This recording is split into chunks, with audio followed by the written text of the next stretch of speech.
Hey there, welcome back to the Clarity to CEO podcast, where we help women entrepreneurs build businesses with more strategy, confidence, and sustainable growth. Today's conversation is all about what happens when your business starts moving beyond survival mode and into the next level of growth. Because at some point, it's no longer just about getting clients. It becomes about systems, customer experience, pricing, and learning how to make decisions like a CEO should. I'm joined by Ty Givens. That's the founder of CX Collective, where she helps businesses improve customer experiences, operational systems, and growth strategy. Ty brings a practical perspective on how entrepreneurs can create better client experiences, build smarter systems, and price their services based on value instead of fear or guesswork. Now, in today's episode, we're talking about customer experience. We're talking about hiring and delegation. And we're also going to talk about some misconceptions of AI and why so many women undercharge because they don't fully understand the value that they bring to the table. If you've ever struggled with pricing, scaling, or just figuring out how to grow without burning yourself out, this conversation is for you. Let's get started.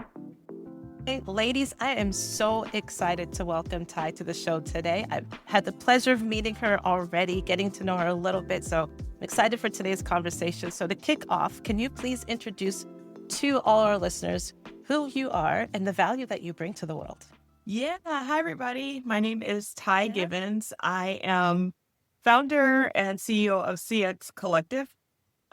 We've been around for about 10 years. And before that, I spent my career doing not just customer service, but more so the back end and infrastructure around how customer service works.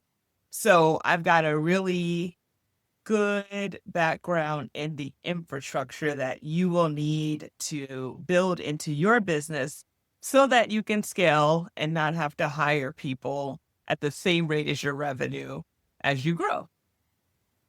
Yes, lovely, lovely. Because many of the listeners are just kind of getting started with their business, maybe 3 to 4, maybe 5 years into it.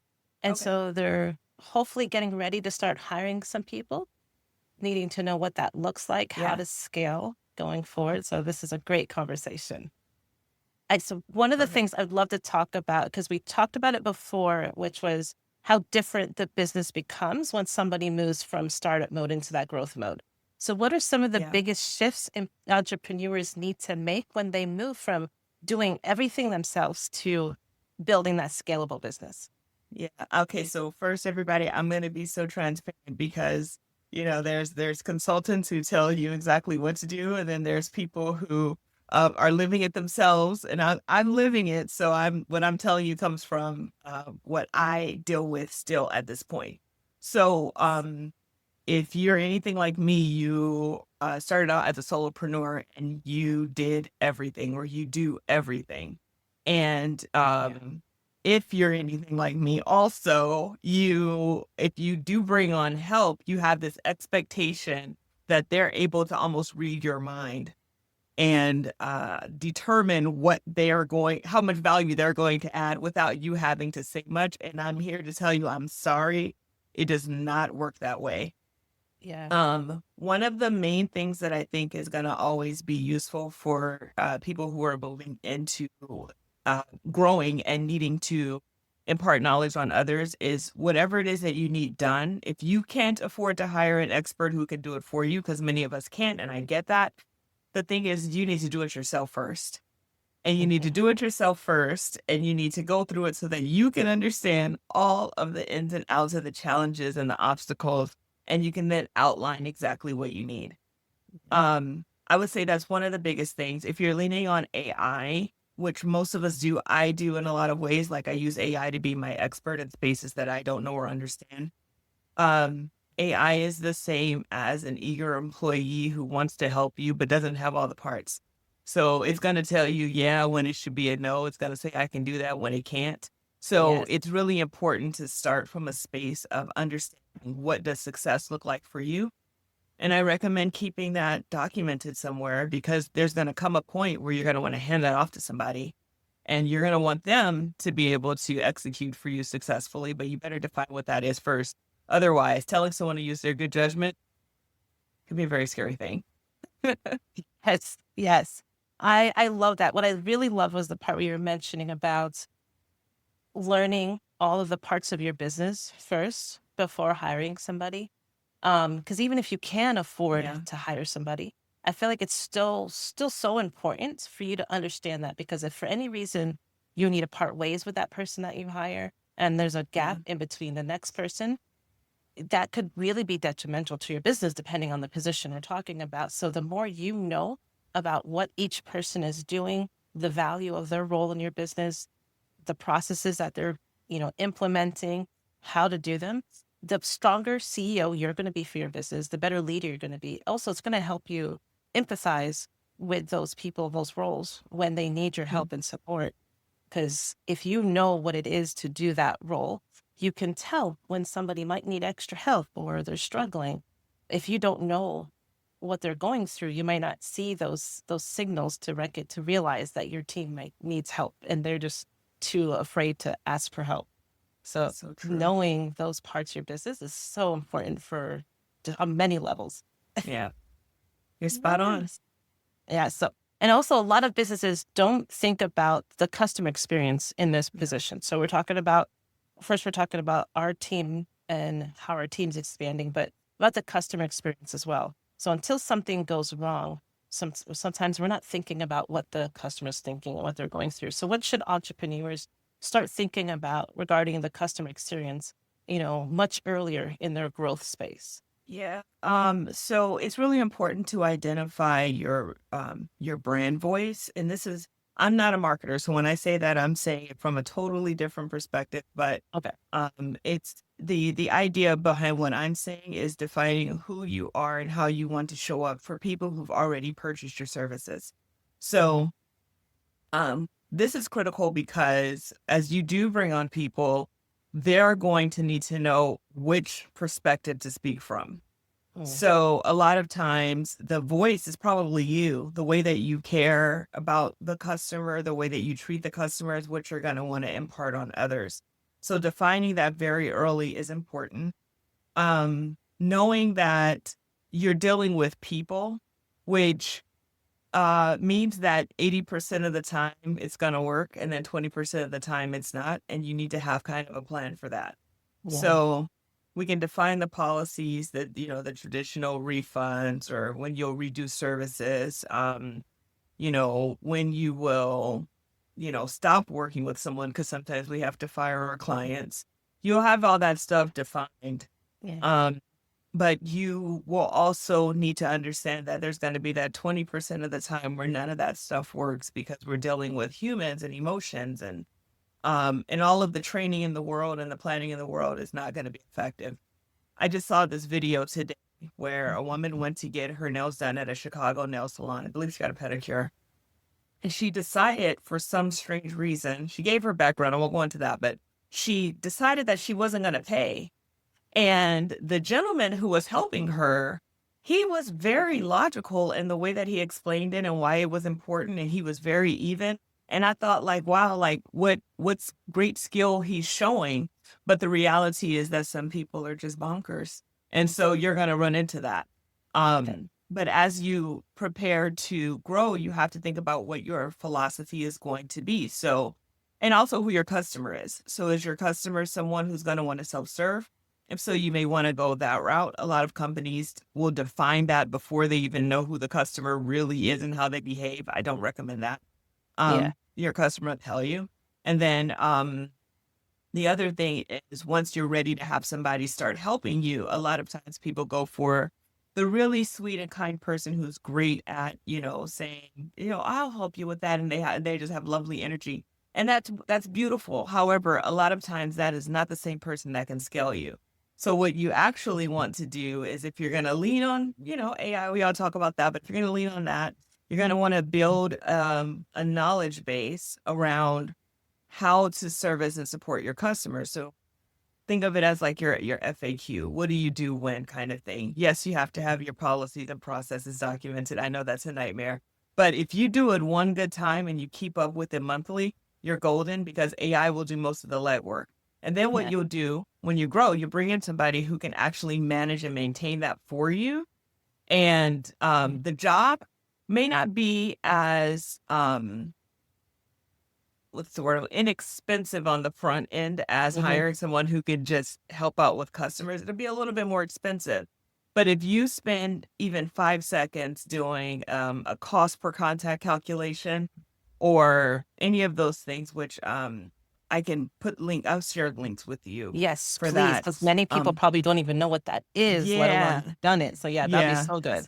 Cost of like helping your customer, you do that work, you're gonna find, oh my gosh, it makes so much sense for me to hire this person for, $4 more per hour Yep. because it's gonna reduce my contacts by 40% or whatever that number is. So Yeah. start thinking operationally and about dollars and cents. And I know that stuff is terrible and boring, but I try to give tools that help people process all that because it matters. Yes, it's boring, but it matters so much. I think what it is, it's not so much of boring, it's stressful because Yeah. we sometimes, a lot of times, especially when you're starting, you don't like the numbers. You're wishing they were No. much better than they are. Yeah, Look, I did. Oh, sorry, go on. no, Go go on. ahead, go ahead. I was doing an ROI analysis for a client of mine. So they use a tool for supporting customers.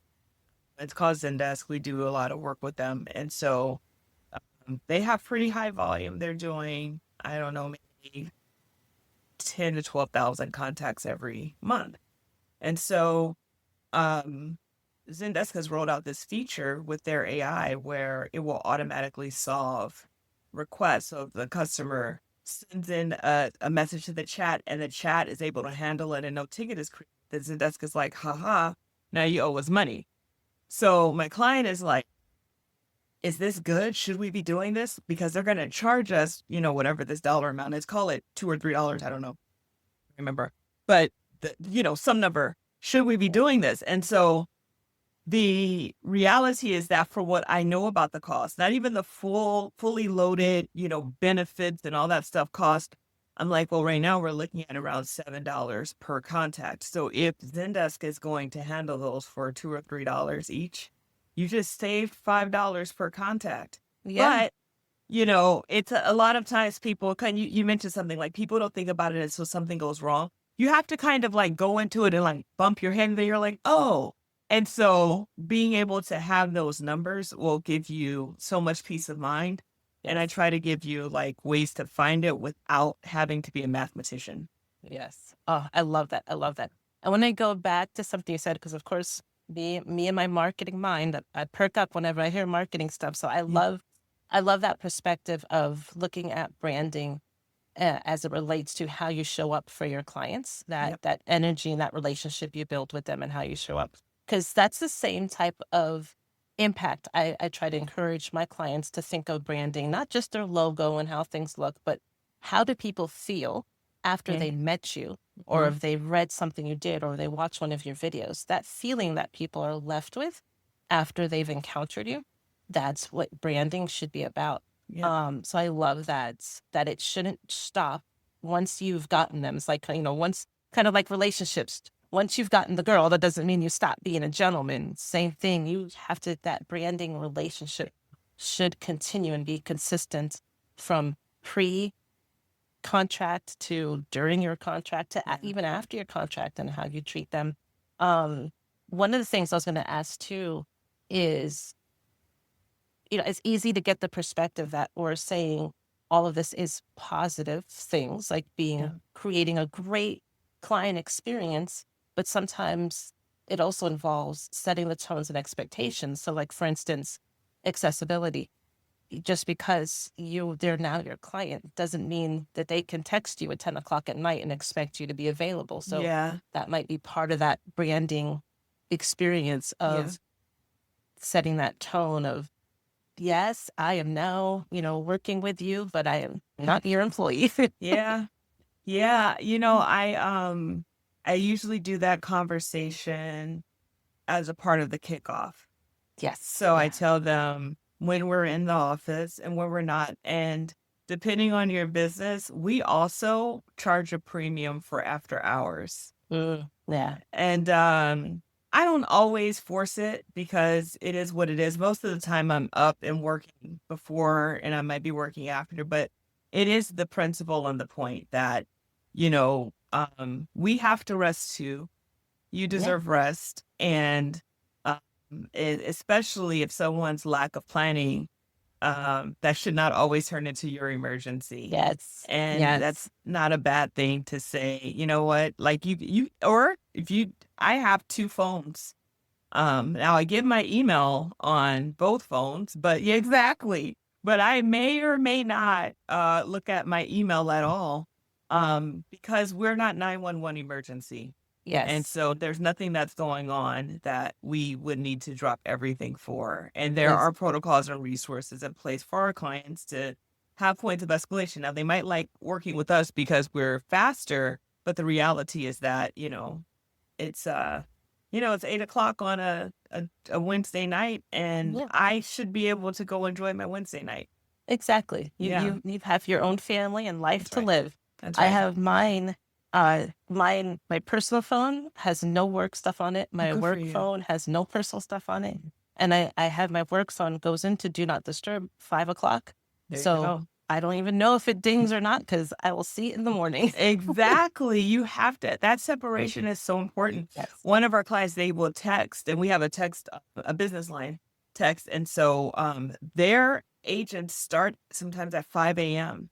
Wow. And sometimes the agent will send a message and say that something is happening, and it may not be an emergency, but like we can help them, but we shouldn't be tier one support for after hours. There is a protocol for that. And Yes. so I can either do one of two things. I can look at it and decide if it's important enough for us to step in and charge a premium, or I can say, you know what, we'll get to that by the time we start because it's not as urgent.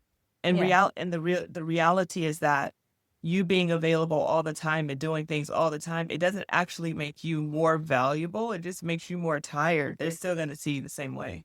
Yes. Yes. I hope people hear that. I'm going to pin that, tweet it, quote it. What do I need to do? People need to learn that more. They feel like that being more accessible will increase the value. Like, no, it No. just takes more taken advantage of. Yeah.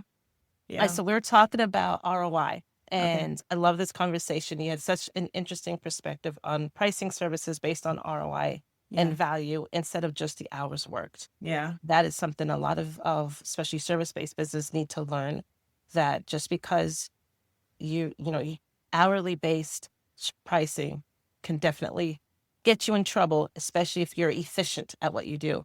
So Yes. why do you think so many entrepreneurs, especially women, struggle to confidently price based on their value though? Um, because I'll speak for myself. I think hearing the word no or even being told you're too expensive can be hard to swallow. Mm. Now, I recently had a client who told me that I charge too much. And I just told him, you have options. And I understand if this is not within your budget, you have options. And I told him though, 10 years consulting, 15 years before that in this space, I've earned the right to charge what I charge for what you're going to get. I say your ROI is Yeah. is 100%. You're gonna double what you put in value. And so, you have to decide. So, um, we are, and especially being women, it's easy, mostly women. I think your audience is correct. Yes. Yeah. Yep. Um, we are almost conditioned to believe that we should accept less. Hmm. And if you happen to be a woman of color, you may feel like you have to accept less and work harder or more. And the reality of the situation is that, like, when you focus on outcomes and not on the process, and y'all, I'm speaking to myself too, but when you Yeah. focus on outcome and not the process, it is a lot easier to calculate that return.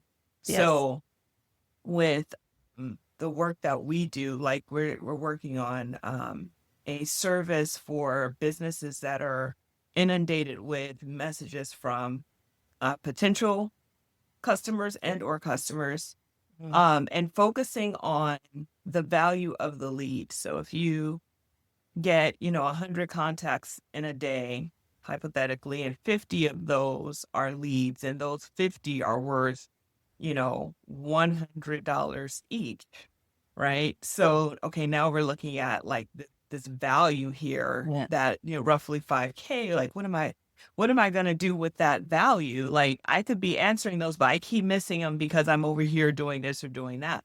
So the idea is, how much would you spend to make 5,000? That's your ROI, right? Mm, And so yeah. when we price the product, the service is based on the fact that you're gonna, even if you get 25 or you get 25% of these, that's still money that's coming in that you would have lost. So I think we have to stop being so darn empathetic and Hmm. saying, I don't know. I don't know. At the end of the day, whatever it is that you're doing is in support of helping that business or company be more efficient, make more money, do well, do better. There's a value to that. Yes. There's a value to that. And go Yes. get your money. There's nothing wrong with it. Yes. I feel like part of the problem is, like you're saying, we're being way too empathetic. We're Well, trying to be people pleasing.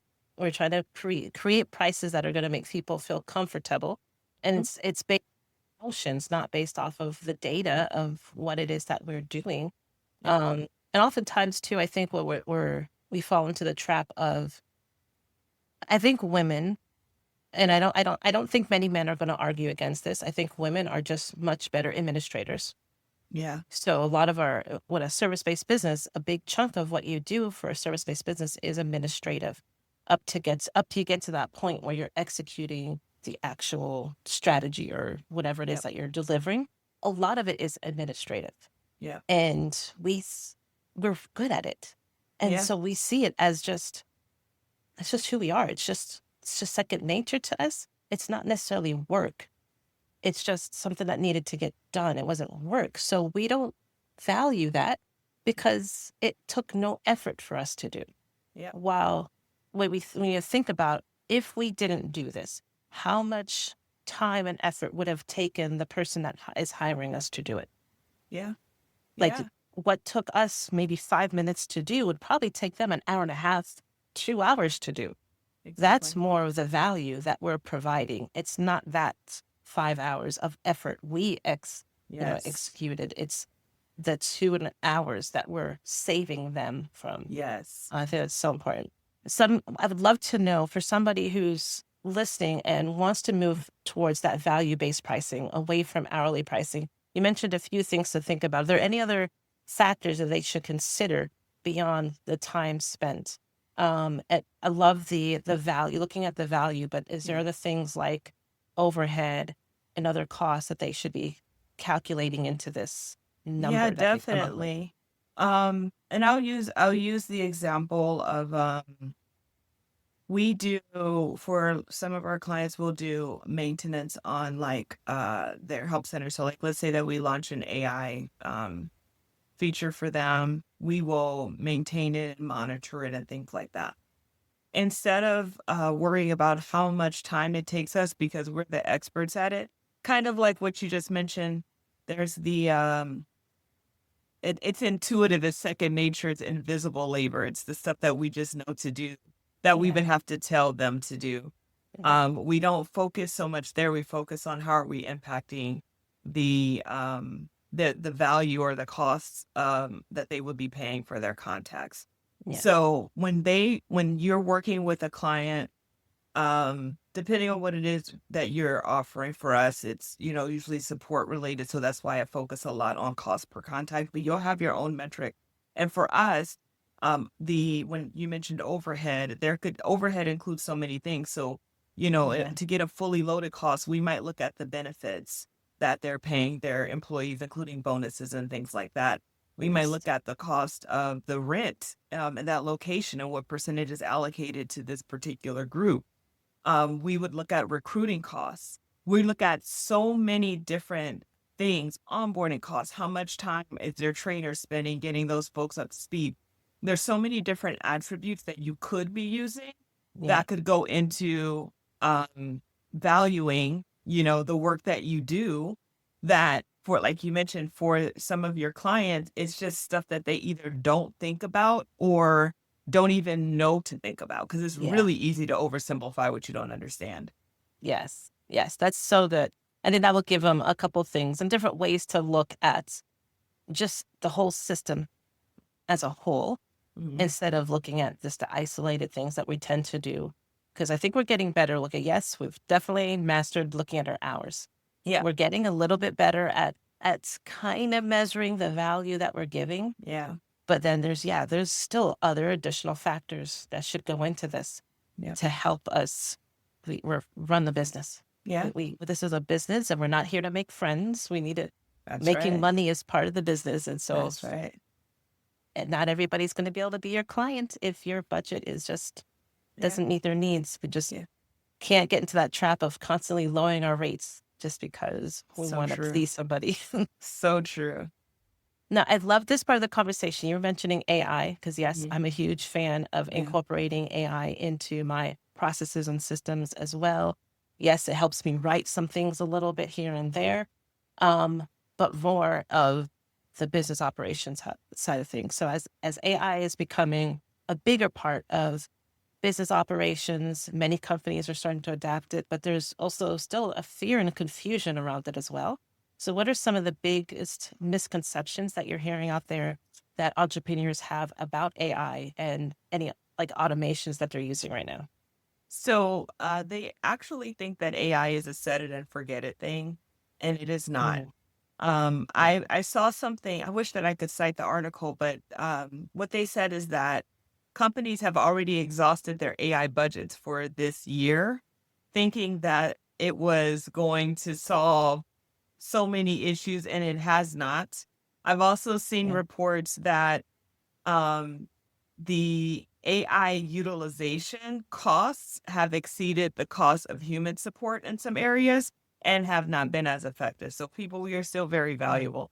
The reality is that it's a tool, at least right now. I mean, we've all seen the sci-fi movies, who knows? But right now it's a tool that we can sit next to kind of help drive to make us more efficient and more better to I said yeah. more better, but you know what to make us better Yeah. to be able to do things a lot faster that we can't do, like research and things like that.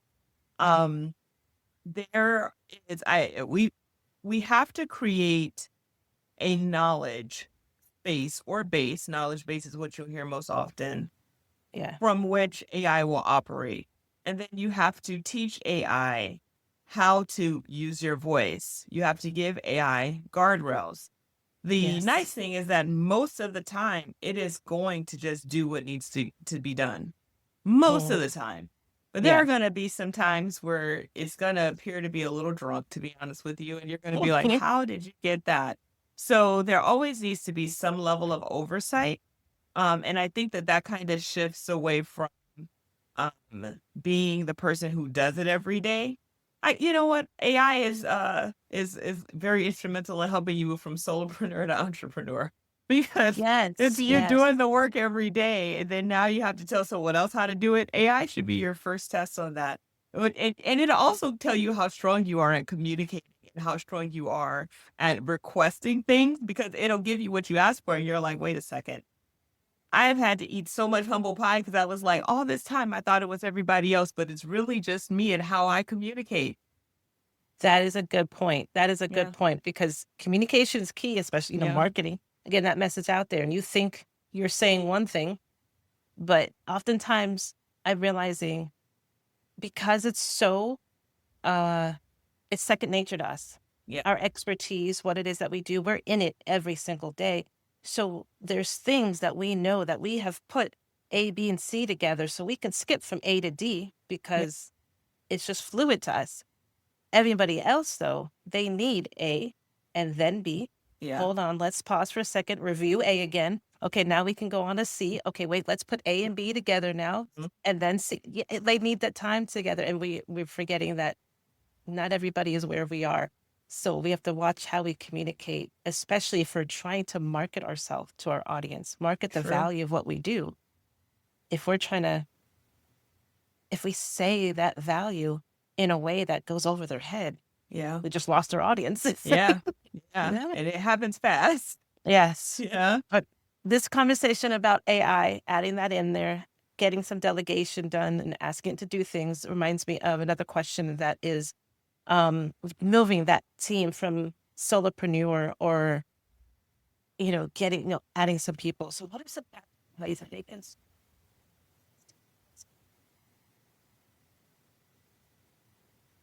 I can't hear you. Oh, Something, say something else. yep. Testing. 1, 2. Something changed where your voice dropped down really low. That is so weird. Oh, Okay, let me now try. you're back. Now you're back. Okay. Okay. The technical gremlins are really Giving active us a today. hard time. Yes. This must be one that's going to be widely listened to. We're earning it. Yes. I'm not going to edit. I'm going to keep it just like it is. I like Well, it. okay, so what I was trying to say was, so a lot of my audience, there's still small teams, Yeah. solopreneurs, and so they're hoping and anticipating that growth happening someday. So what are some practical ways that they can start creating better systems and support before they get to that large team phase? Yeah. One is, I know I said it before, but it's really true. Start with documentation. Yeah. Almost like a journal. You can use like a Google Doc and just continue to like add to it as things come up.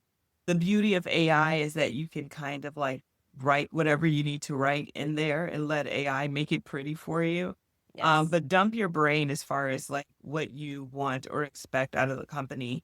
Keep a running list of things that you want to do, but maybe you don't either have the time or the full understanding or even the budget to worry about right now. Hmm. But just keep a list of the things that you want. Like what does the future look like for you?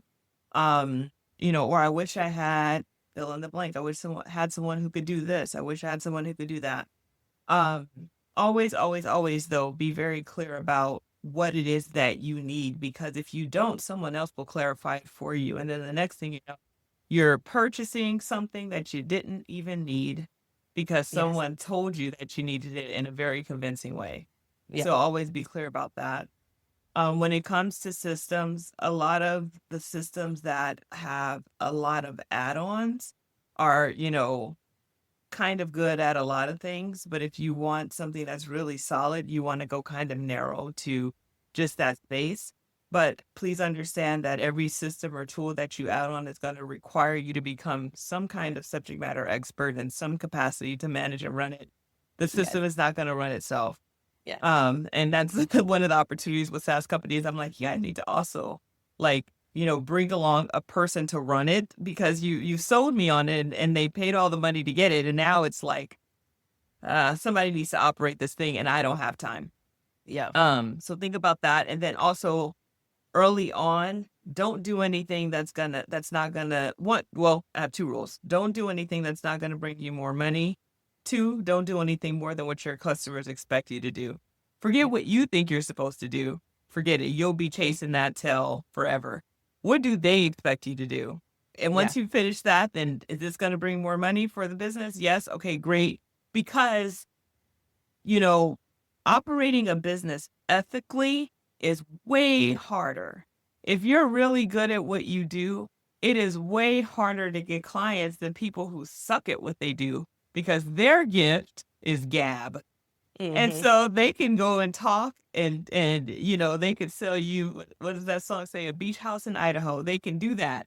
But if you're really good at what you do, you may not be able to sell it because you're really good at doing it. And I think Yes. people, the broader audience, doesn't really realize that the person who's not as good at selling you is probably better at doing the work than the person who's really good at selling you.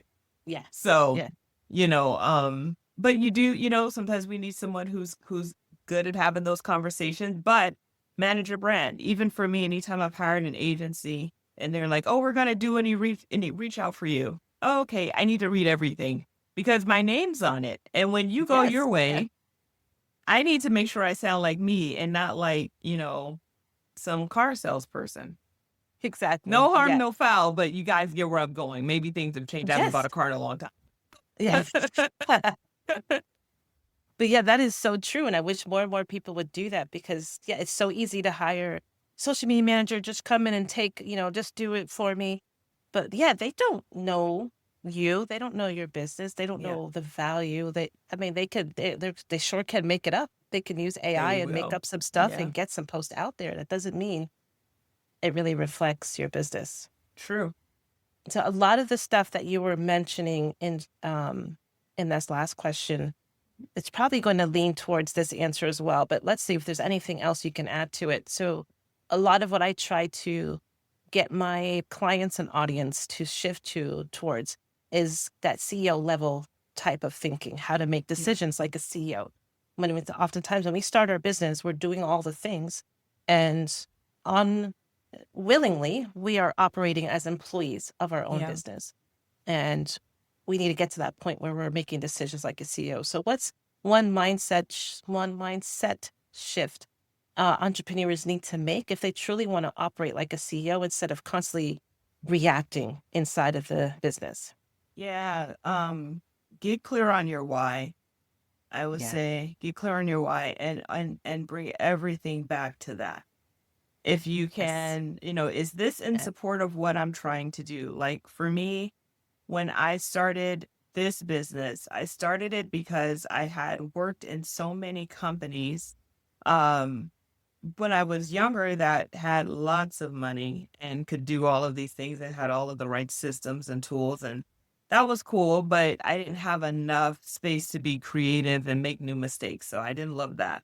Yeah. Then I started Yeah. working in startups that had all of the opportunity to make the new mistakes, but no budget and also unrealistic expectations because perhaps I was being hired in by someone who had no idea that the job that they're hiring me into is actually three people, a job for three different people, but they put it all Wow. together because they don't know.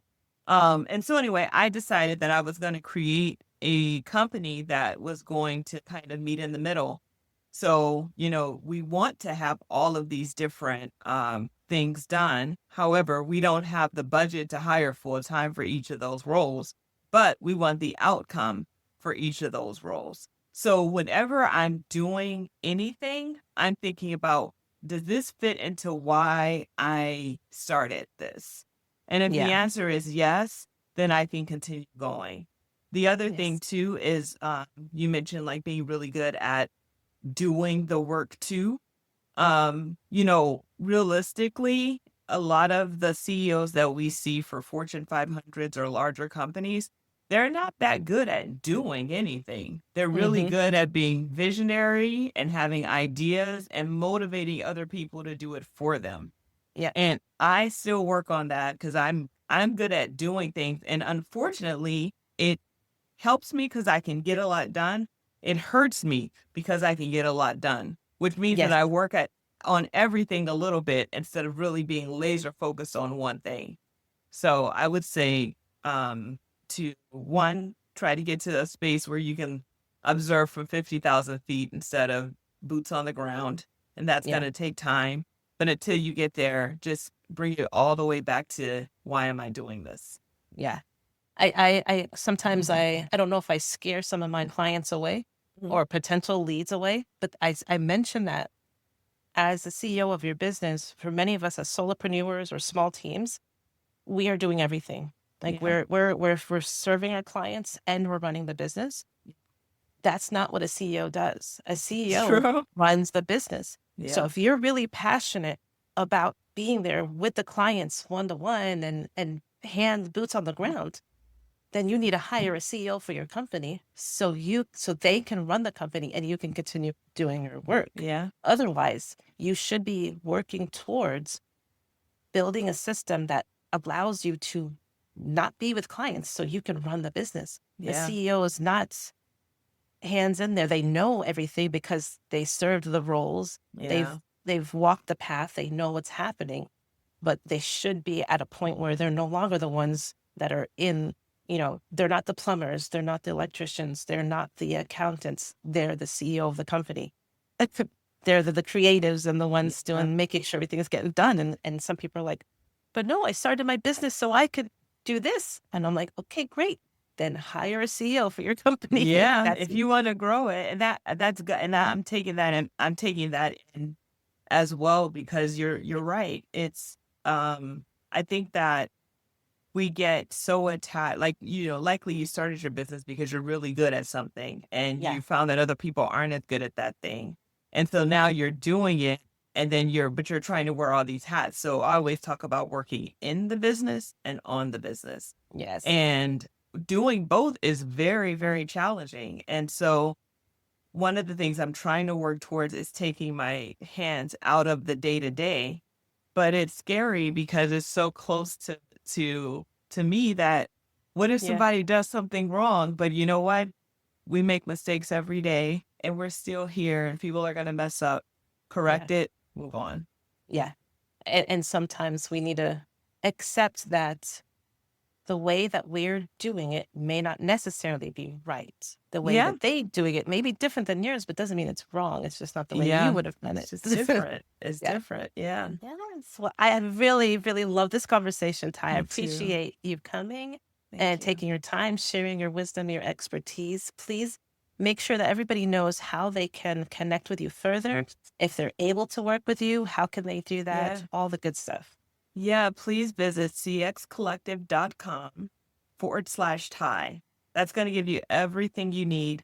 I haven't added the ROI calendar just yet. By the time this comes out, it might be on there.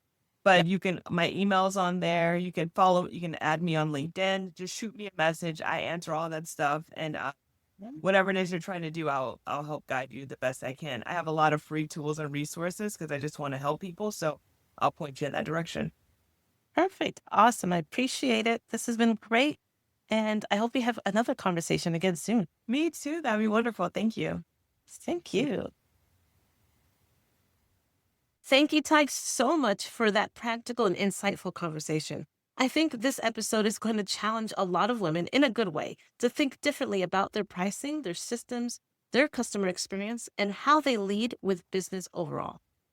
This connects so much to the work that I do with the women inside the strategy services that I offer. This is so connected. So often, women are underpricing, overworking, or struggling with customer experience because they're making decisions from survival mode instead of from clarity. And when you don't fully understand your positioning, your value, or the experience you want your clients to have, it becomes really hard to build systems and pricing that actually support sustainable growth. What I love about this conversation is that it reinforces the idea that CEO-level growth isn't just about getting more clients.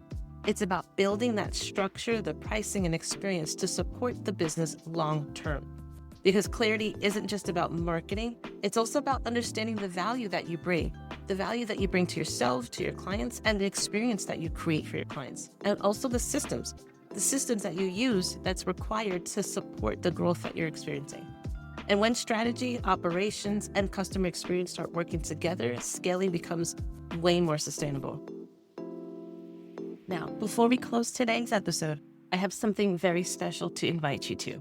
My new book, When Clarity Leads, is officially here, and I would love for you to celebrate with me during an evening of clarity. It's a virtual book launch celebration happening on Zoom Thursday, August 20th at 7 p.m. Eastern Standard Time. Now, during our time together, I'll be sharing some of the story behind the book, exploring a practical lesson about CEO leadership, answering questions, and inviting you to reflect on one business decision you would like to approach with greater clarity. There will also be conversation, celebration, and a few giveaways along the way. As we prepare to move out of summer and into the busy fall season, this is an opportunity to pause before the rush begins and become more intentional about what you want to lead next. Registration is free. You can always reserve your spot using the link in the show notes. Bring a copy of When Clarity Leads if you have one, or simply bring a notebook, your favorite beverage, and a business decision that you could use a little more clarity on. I would truly love to see you there. Registration for this is in the show notes. All right, ladies, as always, stay rooted in clarity, build with intentions, and lead like the CEOs that you are becoming. And I look forward to continuing the conversation next week with you.